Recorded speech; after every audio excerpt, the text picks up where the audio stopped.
Kalau kita sebagai manusia biasa, pembesar biasa, pejabat biasa, itu beda dengan seorang jurnalis. Ya. Itu yang saya rasakan. Saya sebagai seorang wartawan, sebagai jurnalis pada waktu itu merasa bangga. Kenapa? Identitas saya jelas. Ya. Walaupun media yang saya ikuti di dalamnya segmennya Kristen, ya, kecil lagi gitu.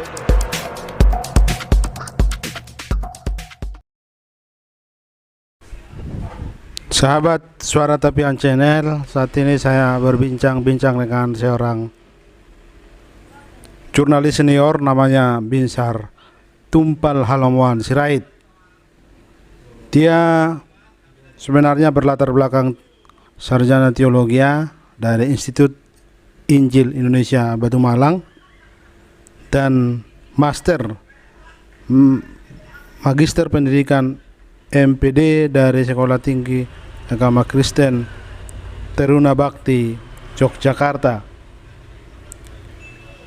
Kita akan dengar bincang-bincangnya.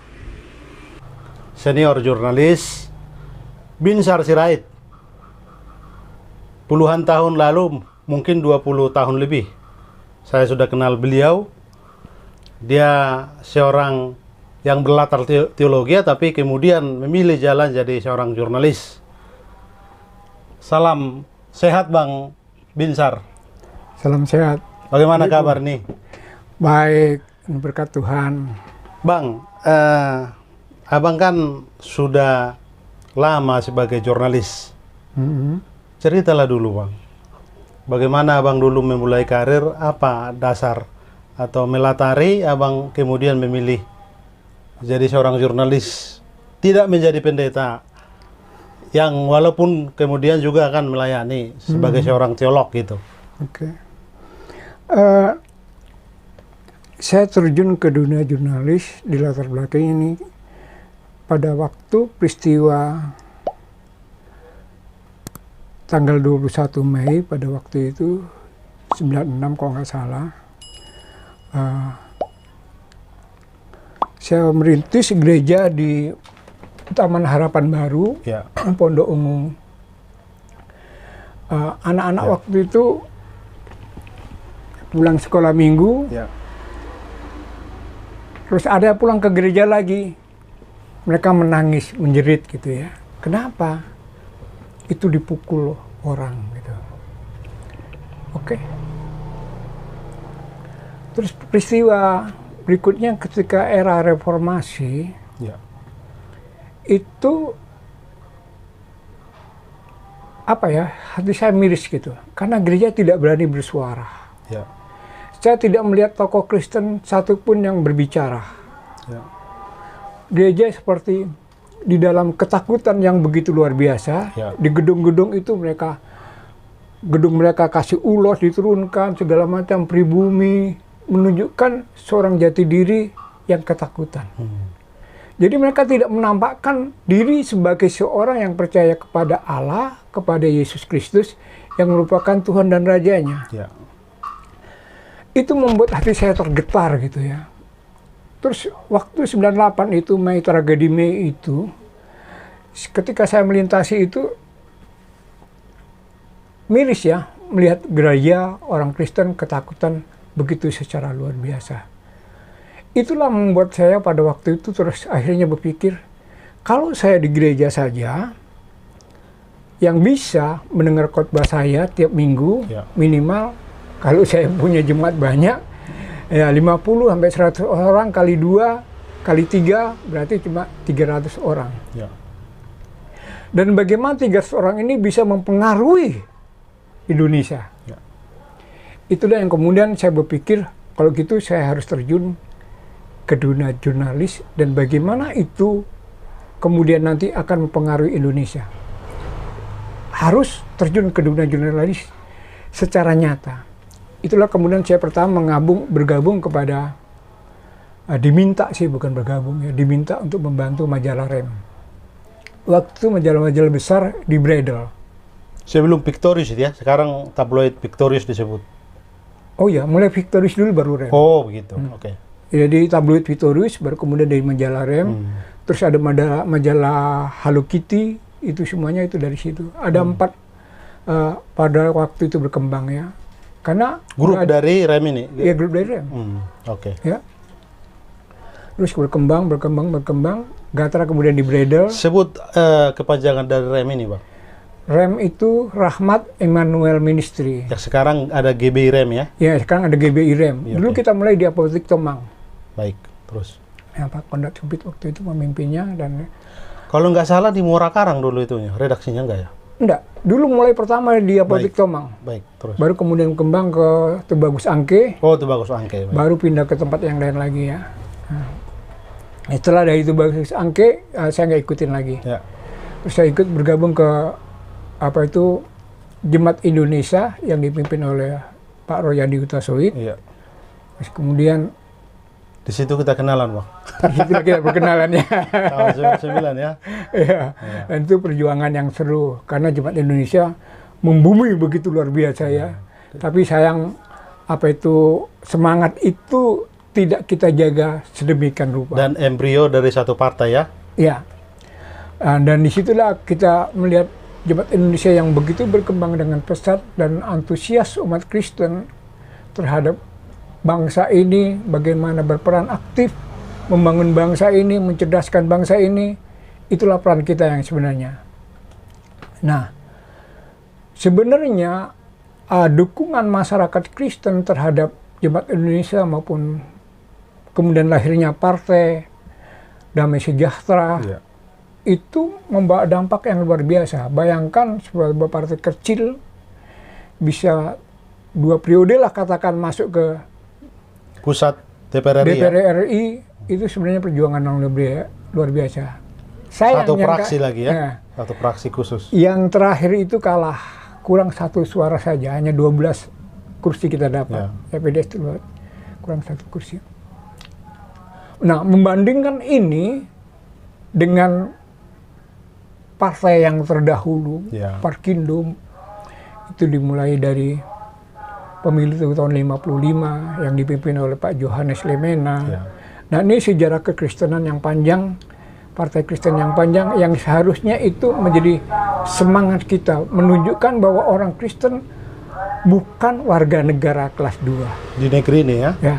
Di Indonesia itu orang Kristen cukup berperan aktif di dalam membangun bangsa. Kalau kita melihat Sabta Marga, garis haluan negara, itu yang diciptakan oleh orang Kristen, Bapak Tahi Bonar Simatupang. TB Simatupang. TB Simatupang yang kita kenal itu ya. Itu garis-garis haluan negara itu mulanya diutamakan untuk dipakai oleh PGI, DGI pada waktu itu ya. Tapi kemudian Pak Soeharto melihat bahwa ini bagus, positif. Maka dia minta itu diambil dulu, dipakai untuk garis besar haluan negara, bagaimana kita membangun perencanaan pembangunan Indonesia 5 tahun, ini kita dengan pelita, kemudian menjadi repelita, sekian tahun, dan itulah membawa Indonesia maju. Nah, selain itu Pak Lemena, Johannes Lemena, selain dia dipercaya 7 kali menjadi presiden menggantikan kalau Pak Soekarno pergi ke luar negeri, pelaksana tugas, ya presiden, dia juga meletakkan dasar daripada kesehatan masyarakat. Mulai dari puskesmas ya? Nah, rumah sakit yang pertama dibangun itu Rumah Sakit Umum Tangerang. Sintanala? Bukan. Bukan Sintanala. Rumah Sakit Umum dan Kabupaten Tangerang. Dan Sintanala bagian dari perjuangan dia? Iya, itu kemudian. Ya. Itulah yang meletakkan dasar-dasar pusat kesehatan masyarakat secara menyeluruh. Pak Soekarno kalau sakit nginep di sini. Rumah sakit sini. Ya. Ini sejarah. Terus Dan Mogot, Jalan Dan Mogot itu nama seorang pahlawan. Orang Sulawesi Utara. Sulawesi Utara yang berperan aktif untuk membangun bangsa ini di Tangerang ini dia ikut berperang. Ya. Kemudian namanya itu diabadikan. Artinya kalau kita melihat sejarah panjang ini bahwa orang Kristen itu bukan warga negara kelas 2. Tidak perlu ketakutan ya? Nggak perlu takut dan kita nggak perlu kecil hati. Ya. Nah, kalaupun sekarang ada orang-orang mencoba mengatakan bahwa kita ini minoritas, nggak ada istilah minoritas. Oke. Dalam sistem keuangan, siapa meletakkan orang Kristen kok dulu mulainya. Orang-orang Kristen yang menjadi identitas diri ya bangsa ini dulu. Nah, sekarang kita kehilangan tokoh Kristen. Kita kehilangan teladan. Kita kehilangan panutan. Kenapa? Nah, itu yang harusnya kita mau koreksi diri. Di mana sih orang Kristen yang sebenarnya? Bang Binsar, boleh nanti dijelaskan lebih dalam. Tapikah bukan ada ungkapan begini, setiap zaman ada pemimpinnya, setiap masa ada era di mana lahir pemimpin di era itu. Hubungannya dengan kita sekarang. Kan kerisauan abang ini kita tangkap seperti pesimis, tidak ada lagi tokoh-tokoh Kristen. Apa sudah begitu? Sebenarnya enggak juga sih, cuma berapa ya? 10 tahun, 15 tahun yang lalu kita sampai sekarang kita belum melihat muncul tokoh-tokoh Kristen. Kecuali satu yang kita lihat mendampingi Pak Presiden. Ya. Pak Luhut Binsar Panjaitan, jenderal yang hebat dan luar biasa. Ya. Kalau nggak ada dia, mungkin negara kita ini sudah berantakan ya. Ya, apalagi menghadapi COVID, ketegasan sebagai mantan Kopassus. Ya. Dia begitu tegas dalam memimpin ini, dia nggak pusing orang lain mau ngomong apa. Ya. Yang penting bangsa ini bersih, beres, sehat, jalan terus. Ya. Terus ada satu lagi, siapa itu tokoh Kristen lainnya? Orang Batak juga. Nah, ini yang harus sama-sama kita bangkitkan, kita dukung bersama bahwa memang orang Kristen bukan warga negara kelas 2. Ya. Bukan orang pinggiran, tapi kita berperan aktif loh di dalam membangun bangsa ini. Nggak ada dulu memilah-milah, oh ini Kristen, ini Islam, ini Hindu, Buddha.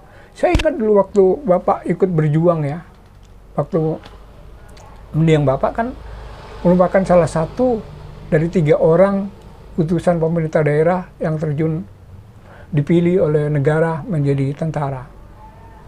Bapak Gayus Sirait, kedua Bapak Jenderal GM Panggabean, dan satu lagi Marga Harahap dari Sidikalang. Ya. Aku nggak tahu orang ini namanya. Gayus Sirait ya, orang tua dari Bang Binsar ya. Gayus Sirait. Tapi kemudian Bapak kan nggak menyelesaikan tugasnya sebagai di dalam kemiliteran. Karena ya anak banyak perang terus ke sana kemari, makanya memang sudah pernah tugas ke Aceh. Nah, waktu di Aceh saya belum lahir. Abang lahir di mana? Di Malang. Di Malang justru di Malang, ya. Jadi tradisi Jawa Timur lah yang ikut. Satu di Surabaya, Jember, Pekalongan, Lok Sumawe, ya Malang. Jadi di beberapa kota gitu. Kalau asal orang tua, ayah ini Pak Gayus kan dari Sirait ini dari Porsea? Dari kampung Porsea. Nah, itu di Porsea, sebelum jembatan ke Balige itu ke kanan kan. Sirait Turut? Sirait Basir kan. Ke kanan. Masih masuk ke dalam? Masuk ke dalam, kan ada gereja HKBP itu. Lumban Napoleon? Nggak sampai ke sana. Oh, iya. Kan ada berapa, 2-3 kilometer kan ada gereja HKP Libius. Iya. Nah, ke kiri sedikit, itulah kampung kami. Kampung Sirait Basir kami. Ya. Itu Bidang, itulah kami tinggal. Dan di sana Bapak dilahirkan dan masih sekarang keluarga juga masih ada di sana. Masih ada di Porsea? Masih ada. Bang Binsar, kembali ke jurnalis. Kemudian memilih jadi jurnalis ini kan kalau kita sering dengar juga ada ungkapan 4 kekuatan di demokrasi, legislatif, eksekutif, yudikatif. Pilar kekuatan keempat itu ada jurnalis. Betul. Apa perasaan dari Bang Binsar ketika terjun di jurnalis dan memainkan perannya? Wah, itu kebanggaan tersendiri ya. Kalau kita sebagai manusia biasa, pembesar biasa, pejabat biasa, itu beda dengan seorang jurnalis. Itu yang saya rasakan. Saya sebagai seorang wartawan, sebagai jurnalis pada waktu itu merasa bangga. Kenapa? Identitas saya jelas. Walaupun media yang saya ikuti di dalamnya segmennya Kristen, kecil lagi gitu ya, tanda petik menurut pandangan dunia. Mau juga bermain di tataran nasional ya. Dan itu membuat kebanggaan tersendiri karena saya bisa bertemu dengan jenderal, dengan menteri, dengan anggota DPR, dan bagaimana saya menuangkan ide-ide pikiran saya untuk mempengaruhi mereka bahwa kita itu bukan orang minoritas. Oke. Ya. Dan orang Kristen itu bukan warga negara kelas 2. Dan pikiran-pikiran itulah yang kemudian saya pertanyakan kepada mereka dan mereka menjawab, dan saya mengolahnya menjadi satu kata, satu tulisan yang membuat menarik. Satu kali tulisan saya pernah diedit gitu ya. Terus saya berikan terbitan ini kepada anggota DPR yang saya wawancarai. Ya. Dia marah. Bincar, ini bukan tulisanmu. Kenapa, Pak? Enggak. Ini bukan gaya tulisanmu. Ini bukan gaya bahasamu. Loh, dari mana Bapak tahu? Aku tahu kamu, dia bilang. Berkali-kali kau wawancari aku, tapi yang kali ini beda. Cetak ulang. Wawancara ulang. Oh gitu Pak ya. Itu membuat saya kebanggaan tersendiri ya. Kenapa? Tulisan kita oleh narasumber dihargai. Narasumber juga menghargai kita sebagai orang yang punya jati diri. Jadi seorang jurnalis harus menunjukkan jati dirinya sebagaimana adanya. Balance antara kiri dan kanan. Jadi sebuah berita itu akan menarik kalau tukang beca, Ya. masyarakat yang di kalangan apa itu Marginal lah ya. marginal, akar rumput itu bisa mengerti, bisa memahami apa yang kita tulis. Oleh karena itu sebenarnya nggak perlu kita menggunakan bahasa-bahasa yang tinggi gitu ya, tetapi orang lain nggak mengerti. Karena satu ketika waktu di bis itu perjalanan dulu masih naik bis kota ya, naik bis kota nggak punya duit, turun di Roxy itu sampai sana orang tanya, Bapak tadi ngomong apa katanya? Aduh, bilang aku pusing jadinya. Jadi kok nggak ngerti? Enggak. Nah, kenapa? Pertanyaan saya mungkin menurut mereka, ya ini suara pinggiran waktu itu yang saya tulis salah satu ini bagiannya ya. Nah itu membuat dia terkejut. Ada beberapa istilah yang saya pakai pada waktu itu, saya pikir itu saya keren ya sebagai wartawan gitu. Tapi rupanya mereka ini orang yang saya temuin di bis apa itu ya waktu itu Metro Mini, bukan Metro Mini, Mayasari. Mayasari ya. Ya dia nggak mengerti. Ya saya menyesal sekali. Tapi kemudian saya mendapat hikmat dari Tuhan bagaimana mengubah kata itu supaya itu menjadi berkat. Nah, Bang Bincar, saya garis bawahi tadi, kita jurnalis akan lebih mudah bertemu dengan pejabat karena narasumber, dan memang tidak terlalu merasa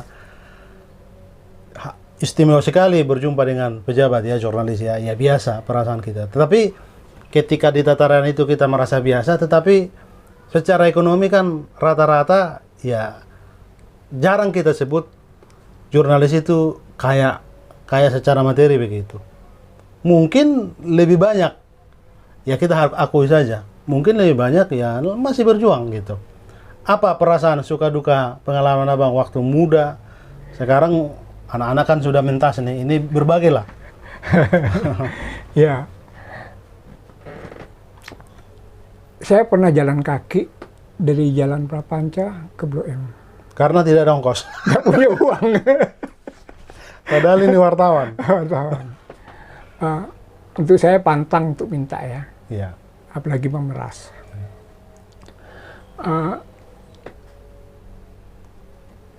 Saya habis wawancara dengan salah satu anggota DPR. Itu kemalaman gitu ya. Saya pulang. Ya saya pulang biasa aja. Saya dari dompet sampai Blok M bisa. Tapi dari Blok M nanti ke Tangerang ya apa gitu ya. Jadi saya dari daerah itu, daerah Prapanca, saya jalan kaki ke Blok M, naik cari PPD 45 pulang ke Tangerang. Sampai Tangerang itu baru naik motor ke rumah. Yang pertama. Yang kedua, memang idealis itu perlu. Dan itu menunjukkan jati diri kita sebagai seorang jurnalis murni. Memang kalau kita mengharapkan murni dari gaji pada waktu itu tidak cukup ya, karena minim sekali. Apalagi kalau kita di jalan Jakarta naik angkot ke sana kemari bis kota cukup besar. tidak sepadan. Nah, memang ada juga narasumber yang baik. Dia bilang habis wawancara, ini aku ada berkat, tapi bukan untuk kamu, untuk anakmu. Ini untuk istrimu, bukan untuk kamu ya, dia bilang, bukan untuk wartawan ini. Itu membuat saya bangga ya, bahwa saya dihargai. Ya. Bahwa tulisan yang saya tulis bukan dipengaruhi oleh materi yang pernah mereka kasih. Walaupun banyak orang berpikir melihat saya kalau habis wawancara dengan menteri, dengan anggota DPR, itu dapat uang banyak sekali gitu ya. Terus intinya saya dikasih uang begitu banyak sehingga saya bisa membangun rumah, beli mobil. Itu salah. Ya. Rumah ini tidak sebanding dengan harganya. Ya. Ini yang membangun tulangku. Ya. Ini saya beli nggak lebih dari 60 juta rumah ini. Ya. Itu ya memang itu jadi lelah kami bayar kredit gitu ya. Nah, kalau ada berkat Tuhan, orang mengasih, itu berkat Tuhan bukan saya. Ya. Saya sudah cukup sebagaimana perjanjian kerja kita ya. Ya gaji itu yang kita rugikan. Tapi kalau ada orang yang memberi tanpa dipaksa, kita terima dengan ucapan syukur. Ya. Itu membuat saya puas. Artinya saya tidak takut orang mau ngomong apa saja dengan apa yang saya miliki, yang saya nikmati sekarang, bahwa itulah anugerah Tuhan. Hasil jelilah kita yang Tuhan berkati. Sampai hari ini saya berani mengatakan saya tidak pernah meras orang dan saya tidak pernah minta-minta. Ya, kenapa? Tuhan memakai orang-orang tertentu untuk mencukupi kebutuhan hidup kami. Selain saya bekerja, istri saya juga bekerja. Ya. Di mana istri saya bekerja, di sana anak-anak saya bisa sekolah dengan baik. Bahkan sampai ke perguruan tinggi yang terbaik, gitu ya. Nah, itu berkat Tuhan. Ya. Nah, saya lihat teman-teman saya juga banyak, ya, yang kemudian saya melihat agak susah lah hidupnya. Kere ya. Bang Binsar, kerja-kerja jurnalis Bang Binsar itu, ini pendapat saya, mungkin diapresiasi dan Bang Binsar lebih dikenal di kekristenan, khususnya karena di media segmen Kristen ya. Abang waktu redaktur pelaksana di Reformata itu, juga kemudian saya menyusul ke Reformata ya, setelah Bang Binsar. Apa pengalaman di Reformata? Jadi salah sedikit. Reformata sekarang sudah juga almarhum. Iya, Reformata sebenarnya kami dirikan berdua dengan Bigman. Saya ingat sekali, habis makan, setelah kita selesai ngobrol-ngobrol habis makan, dia lupa bayar makanan. Beliau almarhum waktu itu belum terkenal ya? Belum. Ya. Dia lupa karena dia sampaikan khotbah. Ya, dia lupa bilang, kau belum bayar, dikejar sama yang restoran itu. Dia yang bayar, gue bilang. Ya. Oke. Nah, waktu itu memang sebuah kerinduan murni dari saya, aku bilang. Karena ada dua Sirait, Bigman Sirait, Bincar Sirait, Victor Silain, dan Paul Malgogoro. Victor Silain dan Bigman sudah jadi almarhum ya. Iya. Nah, terus saya bilang dalam rapat-rapat itu, karena ada dua Sirait, lebih bagus saya nggak usah ikut. Pemretnya nggak enak juga ya. Nggak enak ya. Pemimpin umum Sirait, pemimpin redaksi Victor Silain. Terus wakil pemimpin redaksi si Paul Malgogoro. Redaksi pelaksana Bincar Sirait. Jadi supaya pemimpin umum dengan redaksi pelaksana ini tidak kolusi, oke, saya berjiwa besar, saya tidak usah disertakan dalam rapat-rapat, supaya keputusan kalian adil. Kalau 2 banding 2, nggak ada keputusan. Ya, nggak ada keputusan yang murni, yang memajukan tabloid ini. Banyak pengalaman di Reformata ini yang saya temui ketika kasus tragedi kemanusiaan Poso, ya, itu kan ada 3 anak gadis yang dipenggal kepalanya. Kemarin aktivis dari Poso, sahabat saya juga Kak, sama-sama alumni STT Dulus, namanya Bernard Daru. Ya. Ya, sahabat saya kemarin saya bincang-bincang juga di Suara Tapian. Terusin, Pak. Ya. Itu ketika saya dengar itu, gimana mau mengatakannya ya? Saya punya data lengkap, siapa pelakunya, pakai handitologi segala macam. Saya nggak cari-cari data itu, tapi mereka datang kasih. Itu yang membuat itu salah satu fotonya. Warga Poso tak mudah terpancing. Oke, nanti disorot Ya. ya. Ya. Kemudian kita diskusi dengan beberapa teman bagaimana kesaksian keluarga, orang tua, anak gadis yang dipotong kepalanya ini atau dipenggal ini, anak SMA ini bisa mengampuni. Ya kan? Kan nggak gampang itu mengampuni di tengah konflik yang seperti itu. Saya jujur pernah sakit hati. Ini anak dibunuh, diperlakukan begitu rupa. Segampang itukah mereka ini mengucapkan pengampunan itu? Nah, supaya kita bisa buktikan itu, bahwa orang Kristen, kekristenan itu beda dengan yang lain.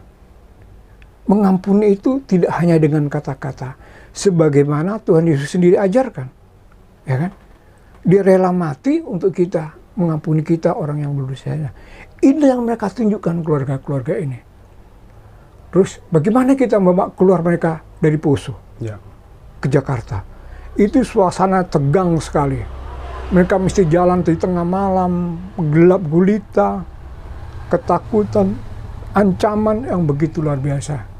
Tapi kita bersyukur kepada Tuhan yang melindungi mereka. Saya ingat jam 12 malam atau jam 2 pagi mereka sampai di Jakarta. Terus kita makan di depan Mall Ciputra, karena restoran-restoran sudah tutup kan. Terus dia nginep di Hotel Ciputra itu.